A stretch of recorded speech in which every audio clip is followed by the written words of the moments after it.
कहानी की शुरुआत होती है सन 1962 से, जहां हमें पैसिफिक ओशन के बीचों बीच एक बहुत ही बड़ा शिप दिखाया जाता है जिसका नाम एंटोनिया ग्राजा है। इस शिप पर टोटल 600 पैसेंजर्स मौजूद हैं जो न्यूयॉर्क की तरफ जा रहे हैं। इस शिप में पार्टी चल रही होती है जहां एक बहुत ही खूबसूरत सिंगर गाना गा रही होती है और सभी लोग उस सिंगर के गाने को एंजॉय करते हुए मजे से डांस कर रहे होते हैं। शिप पर मौजूद सभी लोग बहुत ज्यादा खुश थे, लेकिन इन्हें पता नहीं था कि कुछ मिनट बाद उनके साथ कुछ ऐसा होने वाला है जिसके बारे में सोचने से भी डर लगता है। तभी हम देखते हैं कि एक आदमी इंजन रूम से एक लीवर ऊपर की तरफ उठाता है। लीवर के ऊपर उठते ही एक तेज नुकीला वायर टाइट होकर सब लोगों के आर पार चला जाता है। देखते ही देखते सब लोगों के बॉडी के दो टुकड़े होने लगते हैं। यह एक बहुत ही दर्दनाक माहौल था जहां चारों तरफ खून ही खून फैला हुआ था। एक बच्ची जिसका नाम केटी है वो बच जाती है क्योंकि उसकी हाइट कम थी, जिस वजह से वायर उसके सर के ऊपर से होता हुआ गुजर जाता है। इसके बाद हमें 40 साल के बाद का सीन दिखाया जाता है जहां हम कुछ लोगों को देखते हैं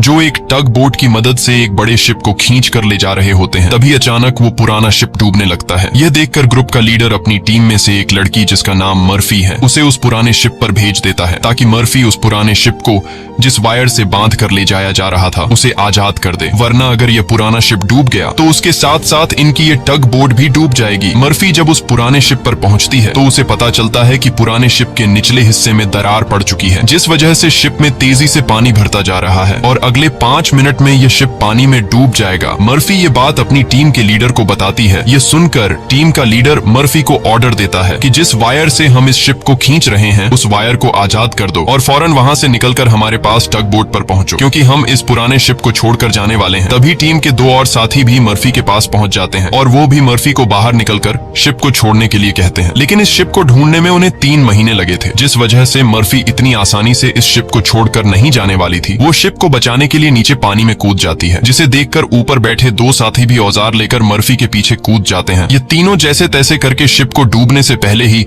उसकी दरार पर वेल्ड करके शिप को डूबने से बचा लेते हैं और इस शिप को यह लोग मार्केट में बेचकर बहुत सारा पैसा बना लेते हैं और यह पैसा टीम का लीडर सभी लोगों में बराबर बराबर बांट देता है। यहीं जैक नाम का एक आदमी इन लोगों पर काफी देर से नजर रखे हुए था और इन सब की बातें सुन रहा था। उसे पता चल जाता है कि यह लोग समुद्र में जो शिप गायब हो जाते हैं ये लोग उन शिप्स को ढूंढ निकाल कर मार्केट में बेचकर पैसा कमाते हैं। जैक नाम का वो आदमी इनके पास आता है और इस टीम के लीडर को एक शिप के बारे में बताता है जिसमें खजाना छुपा हुआ है। जैक असल में उस शिप की बात कर रहा था जिसे 40 साल पहले एक अनजान आदमी ने लीवर खींचकर सब लोगों को मार दिया था। टीम के लीडर ने भी उस 40 साल पहले गायब हुए एंटोनिया ग्राजा नामी शिप के बारे में सुना था। टीम का लीडर कहता है कि इस शिप को बहुत से लोगों ने ढूंढा पर आज तक वो शिप किसी को भी नहीं मिला। जैक टीम के लीडर से कहता है कि मुझे पता है कि वो शिप समुद्र के किस हिस्से में है। अगर हम इस शिप को लाकर मार्केट में बेचेंगे तो हम रातों रात अमीर हो जाएंगे। पैसों का सुनते ही ग्रुप के सारे लोग इस मिशन के लिए तैयार हो जाते हैं और अगले ही दिन ये लोग अपने टग बोट में उस एंटोनिया ग्राजा नाम की शिप को ढूंढने निकल पड़ते हैं। कई दिनों के सफर के बाद ये लोग समुद्र के एक बहुत ही वीरान जगह पर पहुंच जाते हैं जहां टीम के एक आदमी को किसी शिप के आसपास होने का सिग्नल मिलता है। ये लोग समझ जाते हैं कि वह शिप जो आज से 40 साल पहले खो गया था वह यहीं कहीं पर है। थोड़ा ही आगे बढ़ने पर इनके सामने एक बहुत ही बड़ा शिप आ जाता है। ये वही शिप है जिसे हमने कहानी की शुरुआत में देखा था और ये शिप पिछले 40 सालों से समुद्र में गायब हो गया था। इस शिप को देखकर ये सभी लोग बहुत ज्यादा खुश हो जाते हैं और उन्हें लगता है कि इस शिप को बेचकर ये लोग माला माल हो जाएंगे। अब टीम का लीडर 2 लोगों को टग बोट में ही रहने के लिए कहता है और खुद कुछ साथियों के साथ उस पुराने शिप की जांच के लिए अंदर चला जाता है। अंदर जाते ही इन लोगों को बहुत ही अजीब सी आवाज आने लगती है जिसे सुनकर ये लोग घबरा जाते हैं। इसके बाद टीम का लीडर अपने साथियों को आगे बढ़ने के लिए कहता है। ये लोग उस आवाज को फॉलो करते हुए एक बड़ी सी घड़ी के पास पहुंचते हैं जहां ये लोग देखते हैं कि उस घड़ी का कांटा अभी भी हिल रहा है। कुछ देर बाद अचानक उस घड़ी का कांटा रुक जाता है। यह देखकर उन्हें कुछ अजीब लगता है। अब ये लोग शिप की ओर जांच करने के लिए आगे बढ़ते हैं। अंदर ये जहाज पूरी तरह से बिखर चुका था, जहां सारी चीजें टूट चुकी थी और जहाज के लोहे में जंग लग चुका था। ये लोग जब आगे बढ़ रहे होते हैं तब उनका एक साथी नीचे फ्लोर टूटने की वजह से गिरने ही वाला होता है कि तभी मर्फी उसे पकड़ लेती है और जब मर्फी अपने साथी को ऊपर खींचती है तब उससे नीचे एक लड़की दिखाई देती है। ये वही लड़की है जो आज से 40 साल पहले यानी कि सन 1962 में शिप में अकेली बची थी, जिसके सिर के ऊपर से वायर गुजरा था। लेकिन हैरान करने वाली बात यह थी कि 40 साल बाद भी उसकी उम्र उतनी ही थी। थी, जिसका मतलब यह है कि यह उस लड़की की आत्मा है। मर्फी उस लड़की को जब दोबारा देखती है तो वह लड़की अचानक कहीं गायब हो जाती है। अब ये लोग जैसे तैसे करके अपनी साथी को ऊपर की ओर खींच देते हैं। यहाँ मर्फी को कुछ समझ नहीं आता कि उसने जो देखा वह सच था या फिर कोई वहम, लेकिन यह सब देखकर मर्फी बहुत ज्यादा डर जाती है। अब यह शिप बहुत ही ज्यादा बड़ा था, इसलिए ये लोग इसे और एक्सप्लोर करने लगते हैं और चलते चलते शिप के मेन कैबिन तक पहुंच जाते हैं, जहां जांच करते हुए उन्हें एक डिजिटल वॉच मिलती है। ये देखकर ये लोग कंफ्यूज्ड हो जाते हैं, क्योंकि आज से 40 साल पहले इस तरह की डिजिटल वॉच नहीं हुआ करती थी। और इस वॉच को देखकर ये लोग समझ जाते हैं कि जरूर हमसे पहले भी यहाँ कुछ लोग आ चुके हैं। इसके बाद ये सब वापस अपने टग बोट पर आते हैं और टीम का लीडर डिसाइड करता है कि अगले दिन हम इस शिप को टग बोट से बांध कर ले जाएंगे। अगली सुबह उन्हें पता चलता है कि शिप में एक बहुत बड़ा होल है, जिसकी वजह से धीरे धीरे शिप पानी में डूब रहा है। टीम का लीडर कहता है कि इस हालत में शिप को टग बोट से बांध कर ले जाना नामुमकिन है, क्योंकि शिप में ढेर सारा पानी जमा हो चुका है। पानी की वजह से शिप का वजन कई गुना बढ़ चुका है, इसीलिए इस पुराने शिप को टग बोट से बांध कर ले जाना एक बेवकूफी होगी। अब ये लोग डिसाइड करते हैं कि पहले हम शिप के होल को वेल्ड करके बंद करेंगे और फिर शिप के अंदर मौजूद सारा पानी निकालकर इसे टग बोट से बांध कर ले जाएंगे। कैप्टन की बात सबको ठीक लगती है, जिसके बाद ये सभी अपने अपने काम पर लग जाते हैं। कुछ साथी शिप के होल को रिपेयर करने में लग जाते हैं और कुछ शिप के अंदर मौजूद खजाना ढूंढने में लग जाते हैं। मर्फी खजाने की जांच में आगे बढ़ते हुए एक स्विमिंग पूल के पास पहुंचती है। स्विमिंग पूल को देखकर वह हैरान रह जाती है, क्योंकि स्विमिंग पूल पर ढेर सारे गोलियों के निशान थे। अब वह स्विमिंग पूल से जब ऊपर की तरफ आ रही होती है, तभी एक बार फिर से वह लड़की मर्फी के सामने आ जाती है, जिसे देखकर डर के मारे मर्फी वापस नीचे पूल में गिर जाती है। उसका सर तेजी से स्विमिंग पूल के फ्लोर से टकराता है और खून निकलना शुरू हो जाता है, पर स्विमिंग पूल उसके खून को अब्सॉर्ब कर लेता है। मर्फी एक बार फिर से जब ऊपर देखती है तो वो लड़की वहाँ नहीं थी और अब वहाँ पर जैक होता है। जैक मर्फी को स्विमिंग पूल से बाहर निकालने में मदद करता है। बाहर निकलते ही मर्फी जैक से कहती है कि मैंने अभी अभी यहाँ पर एक लड़की देखी है, लेकिन पता नहीं वह अचानक कहाँ गायब हो गई। जैक मर्फी से कहता है कि यह तुम्हारा वहम होगा, यहाँ पर कुछ भी ऐसा नहीं है। इसके बाद ये दोनों आगे बढ़ते हैं और इन दोनों के यहाँ से जाने के बाद स्विमिंग पूल पूरी तरह से खून से भर जाता है। दूसरी तरफ टीम के लीडर को उस पुराने शिप के कैप्टन का रूम मिल जाता है। टीम का लीडर जब रूम के अंदर जाता है तो रूम काफी बुरी हालत में था। रिसर्च करने पर टीम के लीडर को वहाँ पर कुछ भी खास नहीं मिला। जब टीम के लीडर की नजर सामने टेबल पर पड़ती है तो वह देखता है कि टेबल पर एक शराब की बोतल और ग्लास में किसी ने पैक बनाकर रखा है। यह सब देखकर ऐसा लग रहा था जैसे अभी अभी कोई शराब पीकर चला गया हो। टीम का लीडर जैसे ही इस ग्लास को उठाकर पीने वाला होता है, तब उसकी नजर सामने लगे शीशे पर पड़ती है और शीशे में टीम के लीडर को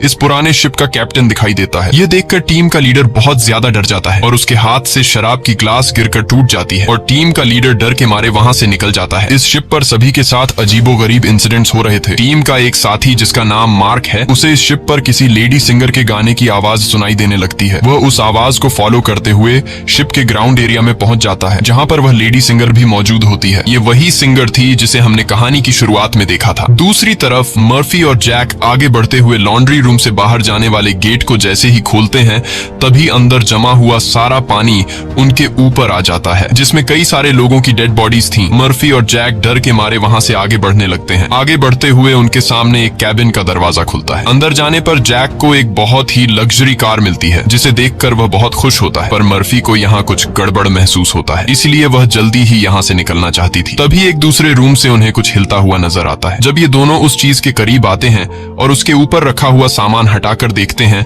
तो उनकी आंखें खुली की खुली रह जाती हैं, क्योंकि वहां पर सोने से भरा हुआ एक बॉक्स पड़ा था। ये देखकर मर्फी अपने बाकी साथियों को तुरंत बुला लेती है और जब सब यहाँ पहुंचते हैं तो सामान हटाने पर उन्हें इसी तरह के 9 बॉक्स मिलते हैं और हर एक बॉक्स में 28 गोल्ड प्लेट्स पड़ी हुई थी, जिसे देखकर सभी की खुशी का ठिकाना नहीं रहता, क्योंकि ये सभी रातों रात अमीर हो गए। इतने बड़े खजाने को ढूंढने के बाद ये लोग डिसाइड करते हैं कि इस शिप को यहीं छोड़ देंगे और सिर्फ सोना यहाँ से लेकर जाएंगे। इसके बाद ये लोग सारा का सारा गोल्ड अपने टग बोट पर रख देते हैं और अब ये लोग यहाँ से निकलने की तैयारी करते हैं। टग बोट को चलाने वाला कैप्टन बोट को स्टार्ट करने के लिए इंजन की सफाई करने लगता है और तभी हमें दिखाया जाता है कि टग बोट में रखा गया सिलेंडर का वाल्व अपने आप चालू हो गया है, जिससे हवा में गैस फैलना शुरू हो जाता है। वहीं मर्फी एक बार फिर से उसी लड़की को देखती है जो उसकी तरफ तेजी से भागती हुई आ रही होती है, जैसे वह मर्फी को कोई बात बताना चाहती हो, पर तभी उसे कोई पकड़कर नीचे धकेल देता है और जैसे ही टग बोट का कैप्टन इंजन को ऑन करता है, तभी सिलेंडर से निकली गैस की वजह से पूरे बोट में एक बहुत ही बड़ा ब्लास्ट होता है, जिसमें टग बोट का कैप्टन मारा जाता है। अब ये लोग समुद्र के बीचों बीच एक सुनसान शिप पर फंस चुके थे। ये सभी लोग बहुत ज्यादा परेशान होते हैं, क्योंकि उनके पास जो यहाँ से निकलने का टग बोट था वह पूरी तरह से तबाह हो चुका था। इनका एक साथी जिसका नाम मार्क है, वो अपनी गर्लफ्रेंड की फोटो देखकर बहुत ज्यादा परेशान हो जाता है, क्योंकि 2 हफ्ते बाद उनकी शादी होने वाली थी और अब उसे लगता है कि वह कभी भी यहाँ इस शिप से बचकर नहीं जा पाएगा। परेशानी में मार्क वहाँ रखी कई साल पुरानी शराब पीने लगता है। दूसरी तरफ मर्फी भी कंफ्यूज्ड होती है कि उसे बार बार वह लड़की क्यों दिखाई दे रही है। इसीलिए मर्फी उस लड़की के बारे में जानने की कोशिश करती है। वह शिप के डेटा में पैसेंजर्स के नाम चेक करती है, जिससे उसे पता चल जाता है कि जो लड़की उसे दिखाई दे रही है उसका नाम केटी है। रिसर्च करते हुए वह केटी के रूम तक पहुंच जाती है, जहां अलमारी का दरवाजा खोलते हुए उसे केटी का ढांचा मिल जाता है, जिसे देखकर मर्फी बहुत ज्यादा डर जाती है। फिर जैसे तैसे करके मर्फी खुद को संभालती है और उस ढांचे के गले में लटके लॉकेट को उतार कर देखती है, जिसमें उस छोटी लड़की के पेरेंट्स की फोटो थी जो उसके पीछे ही खड़ी थी। उसे देखकर मर्फी को एक जोरदार झटका लगता है। केटी कहती है कि वह लॉकेट बंद मत करना, क्योंकि बहुत साल बाद मैं अपने मॉम डैड को देख रही हूँ। मर्फी को अब भी यकीन नहीं हो रहा था कि वो एक मरी हुई लड़की से बात कर रही है, पर जब वह लॉकेट को केटी के हाथ में देने लगती है तो लॉकेट केटी के हाथ से आर पार चला जाता है और अब जाकर मर्फी को यकीन हुआ कि यह लड़की कोई इंसान नहीं बल्कि एक आत्मा है। केटी मर्फी को बताती है कि इस शिप पर और भी कई सारे लोगों की आत्मा कैद है और तब तक यह सोल यहाँ से आजाद नहीं हो सकती जब तक उस आदमी को न मारा जाए जो लोगों की आत्मा को यहाँ पर कैद करता है। मर्फी केटी से पूछती है कि कौन है वो आदमी जिसने तुम्हें और बाकी लोगों की आत्माओं को यहाँ कैद कर रखा है। केटी जैसे ही मर्फी को उस आदमी के बारे में बताने वाली होती है, तभी अचानक छत पर कुछ अजीब से कीड़े निकलने लगते हैं, जिसे देखकर केटी बहुत ज्यादा डर जाती है और वह मर्फी से कहती है कि जल्द से जल्द इस शिप से तुम लोग निकल जाओ वरना तुम लोग मारे जाओगे। इसके बाद केटी गायब हो जाती है। दूसरी तरफ मार्क पूरी बोतल पीने के बाद उसे चक्कर आने लगा। उसके आसपास पड़े सभी टेबल और चेयर्स हिलने लगते हैं। देखते ही देखते सब कुछ रिपेयर होकर नया हो गया और आज से 40 साल पहले जो लोग इस शिप में मारे गए थे वह दोबारा से मार्क के सामने जिंदा खड़े हो गए। मार्क बीच में खड़ा था, जिसके चारों तरफ लोग उसके लिए तालियां बजाने लगे। शुरू में तो मार्क को भी कुछ अजीब लगता है, लेकिन फिर वह सोचता है कि यह सब शराब का कमाल है। अगले ही पल वह लेडी सिंगर मार्क के करीब आ गई और वह मार्क के साथ इंटीमेट होने लगी। लेडी सिंगर पूरी तरह से मार्क को अपने वश में करके अपने पीछे लगा देती है। मार्क भी बिना कुछ सोचे समझे उसके पीछे जाने लगा। बेवकूफ मार्क को पता ही नहीं चलता कि यह सिंगर उसे एक ट्रैप में फंसा रही है। वह लेडी सिंगर फ्लोर के किनारे पर खड़ी होकर मार्क को बुलाने लगती है। मार्क इस सिंगर को हासिल करने के चक्कर में फ्लोर से नीचे गिरकर मारा जाता है। वही हमें टीम के लीडर को दिखाया जाता है, जो इस पुराने शिप के कैप्टन के रूम में बैठा होता है। तभी वह देखता है कि शराब की बोतल अपने आप ही सरकने लगी। कुछ देर बाद उसके सामने इसी शिप के कैप्टन की आत्मा आ जाती है। यह देखकर टीम का लीडर काफी ज्यादा घबरा जाता है। तब शिप का कैप्टन उसे ग्लास में शराब डालकर पीने के लिए देता है। साथ ही वह उसे फोटो देता है जिसमें एक शिप होता है जिसका नाम लोरली है। कैप्टन बताता है कि आज से कई साल पहले हमारे पास एक आदमी आया था जिसने हमें लोरली शिप के बारे में बताया। उसने कहा कि लोरेलाई शिप में बहुत ही बड़ा खजाना छुपा हुआ है। जब हमने लोरेलाई शिप को रेस्क्यू किया तब हमें सच में वो सारा खजाना मिला। कैप्टन टीम के लीडर को एक दूसरी फोटो दिखाते हुए कहता है कि ये वो आदमी है जिसने हमें लोरेलाई शिप का बताया था। टीम का लीडर उस आदमी की फोटो देखकर उसके गले में सांसें अटक जाती हैं, क्योंकि वह आदमी कोई और नहीं बल्कि जैक था और यह फोटो 40 साल पुरानी थी। 40 साल गुजरने के बाद आज भी उसके उम्र में कोई बदलाव नहीं हुआ। वह फोटो में बिल्कुल वैसा ही दिख रहा था जैसे 40 साल पहले दिखता था। अब टीम का लीडर समझ जाता है कि जैक कोई इंसान नहीं बल्कि एक भूत है। ये सब समझते ही टीम का लीडर जल्द ही अपनी टीम को इस शिप से निकालना चाहता था। वह जल्दी से अपने साथियों को ढूंढने लगता है, पर तभी उसके सामने उसका वही साथी आ जाता है जो टग बोट में गैस खुलने की वजह से ब्लास्ट में मारा गया था। दरअसल ये ब्लास्ट में मारे जाने वाले आदमी की आत्मा होती है जो टीम के लीडर को मारने के लिए आगे बढ़ता है। लीडर उससे खुद को बचाने के लिए भागता है, लेकिन तभी उसके सामने मर्फी आ जाती है। अब ब्लास्ट में मारा जाने वाले आदमी की आत्मा तो गायब हो जाती है, पर टीम के लीडर को मर्फी का चेहरा उसी ब्लास्ट में मारे जाने वाले साथी की तरह दिख रहा होता है, जो कुछ देर पहले भूत बनकर उसके पीछे आ रहा था। इसीलिए टीम का लीडर मर्फी को भूत समझकर उसके ऊपर हमला कर देता है, पर मर्फी खुद को बचाने के लिए उसके पैर को घायल कर देती है। लेकिन इससे टीम के लीडर का ज्यादा कुछ नहीं बिगड़ता। वह दोबारा से मर्फी पर हमला करने के लिए खड़ा होता है। इससे पहले कि वह मर्फी को मार पाता, तभी पीछे से जैक आकर लीडर को लोहे के रॉड से सिर पर मारकर बेहोश कर देता है। जैक वही आदमी है जो इन सबको यहाँ लेकर आया था। पूरी टीम में सिर्फ टीम के लीडर को ही पता चल चुका था कि जैक कोई इंसान नहीं बल्कि एक डीमन है, और जैक को भी समझ आ गया था कि टीम के लीडर को मेरी सारी सच्चाई मालूम हो गई है। इसलिए वह टीम के लीडर को अपने रास्ते से हटाने के लिए सबको उसके खिलाफ भड़काता है। वो कहता है कि अगर ये दोबारा होश में आ गया तो यह हम में से किसी को नुकसान पहुंचा सकता है। सबको जैक की बात ठीक लगती है, इसलिए यह लोग अपने लीडर को एक टैंक में फेंक देते हैं। अब यहाँ से निकलने का कोई और रास्ता न मिलने पर यह लोग प्लान के मुताबिक शिप को रिपेयर करने के काम में लग जाते हैं। जल्द ही शिप में जिस सुरंग से पानी अंदर आ रहा था उस सुरंग को यह लोग वेल्ड कर देते हैं और पंप के जरिए जहाज के अंदर जमा हुआ पानी बाहर निकालने लगते हैं। मर्फी देखती है कि उनका एक साथी जिसका नाम मार्क है वो कहीं भी नहीं दिखाई दे रहा, इसलिए मर्फी उसे ढूंढने निकल पड़ती है। तभी उसके सामने उस लड़की की आत्मा एक बार फिर से आ जाती है, जो उसे दिखाती है कि तुम जिस आदमी को ढूंढ रही हो वह मर चुका है। यह मार्क होता है जो लेडी सिंगर को पाने के चक्कर में मारा गया। और अब यह लड़की मर्फी के कंधे पर हाथ रखकर उसे 1962 की उस रात में ले जाती है जहां यह सारा इंसिडेंट हुआ था, जब सबके सब शिप में मारे गए थे। उस रात शिप पर मौजूद सभी लोगों को बहुत ही बेरहमी से मारा गया था और यह सब एक ग्रुप कर रहा था जिसका मकसद था इस शिप पर मौजूद सारा गोल्ड चुराना। इन लोगों ने कुछ लोगों को खाने में जहर मिलाकर मार डाला, कुछ लोगों को वायर से काटकर उनके 2 टुकड़े कर दिए और कुछ को गोलियों से छलनी कर दिया गया। इनके कहर से केटी भी नहीं बच पाई। उन्होंने केटी को उसके रूम में ले जाकर फांसी पर लटका दिया। इन सब के पीछे थी वही लेडी सिंगर जिसने गोल्ड लूटने के लिए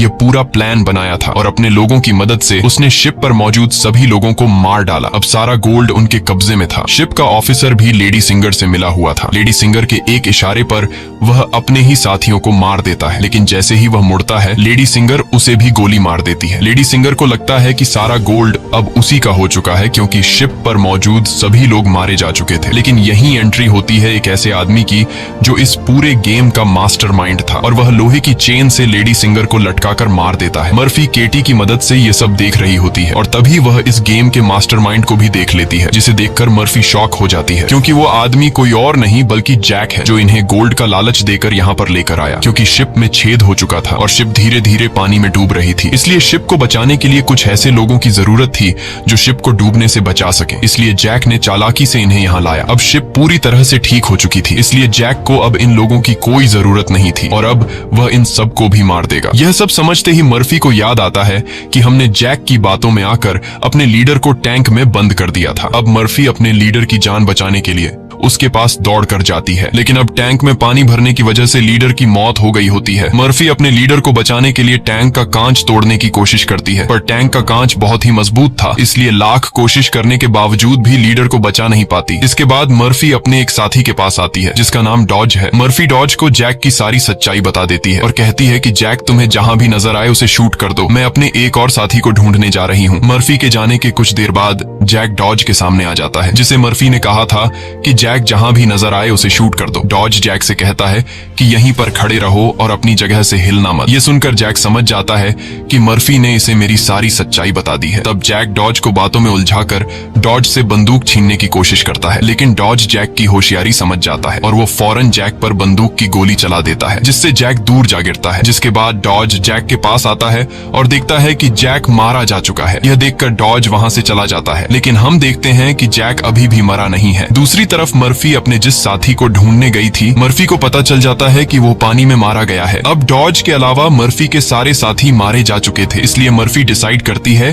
कि वो इस पूरे शिप को तबाह कर देगी। जिसके बाद मर्फी शिप के हर एक कोने में बॉम्ब फिट करने लग जाती है और तभी उसके पास डॉज आ जाता है। डॉज मर्फी को बताता है कि मैंने जैक को मार दिया। ये सुनकर मर्फी कहती है कि जैक नहीं मरने वाला है, क्योंकि जैक कोई इंसान नहीं बल्कि एक डीमन है, इसलिए हमें यह पूरी शिप ब्लास्ट करनी होगी ताकि जैक हमारी तरह और किसी इंसान को यहाँ लाकर न फंसा सके। और जैक ने जितने भी सोल्स को इस शिप में कैद कर रखा है वो सभी आजाद हो जाएंगे। डॉज यहाँ पर गुस्से से मर्फी को समझाता है कि हमें शिप को ब्लास्ट नहीं करना चाहिए, क्योंकि इस तरह से शिप में रखा सारा गोल्ड बर्बाद हो जाएगा और हमें बिना गोल्ड हासिल किए खाली हाथ घर लौटना होगा। मर्फी कहती है कि यह गोल्ड दरअसल जैक का एक चाल है जो हम यहाँ से कभी भी नहीं ले जा पाएंगे, इसलिए मुझे हर हाल में यह शिप ब्लास्ट करनी होगी। अब जैक समझ जाता है कि मर्फी किसी भी हाल में नहीं मानने वाली, इसलिए जैक अपने असली रूप में आ जाता है, जिससे हम समझ जाते हैं कि जैक ने डॉज को भी मार दिया था। जैक उसे बताता है कि तुम्हारा और मेरा काम एक ही है, जिस तरह से तुम समुद्र में फंसी हुई शिप्स को जमा करती हो उसी तरह से मैं सोल्स को जमा करता हूँ। पहले मैं भी इंसान था, लेकिन मैंने बहुत पाप किए जिसके बदले मुझे यह काम दिया गया और अब मैं सोल कलेक्टर हूँ, जिसके लिए मुझे शिप की जरूरत है और मैं नहीं चाहता कि तुम इस शिप को ब्लास्ट करो। जैक मर्फी को एक चांस देता है। वो कहता है कि जाओ, मैं तुम्हें नहीं मारूंगा, लेकिन बदले में तुम्हें इस शिप को ब्लास्ट नहीं करना होगा। पर मर्फी उसकी बात नहीं मानती, जिसके बाद जैक एक लोहे के रॉड से उस पर हमला कर देता है, जिससे मर्फी नीचे गिर जाती है। अब जैसे ही जैक मर्फी को मारने के लिए आगे बढ़ता है, तब मर्फी एक तीर चलाकर उस बॉम्ब वाले रिमोट पर निशाना लगाती है और खुद फौरन पानी में कूद जाती है। जिसके बाद शिप में एक बहुत बड़ा ब्लास्ट होता है। ब्लास्ट की वजह से शिप पानी में डूबने लगती है और मर्फी पानी के अंदर शिप के नीचे फंस चुकी होती है। अब उसे बाहर निकलने का कोई रास्ता नहीं दिखता और उसकी सांसें भी फूलने लगती हैं। पर तभी वहां पर केटी की आत्मा आती है, जो मर्फी को हाथ से पकड़कर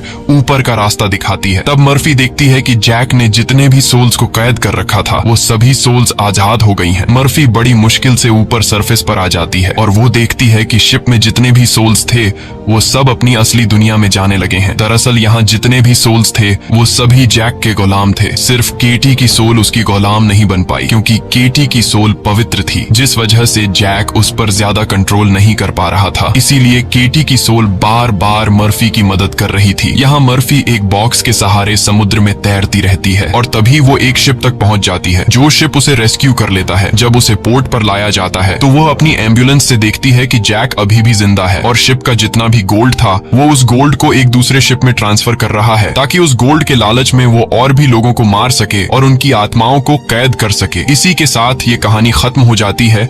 अगर आपको हमारी वीडियो अच्छी लगी हो तो हमारे चैनल को सब्सक्राइब और वीडियो को लाइक जरूर कीजिएगा।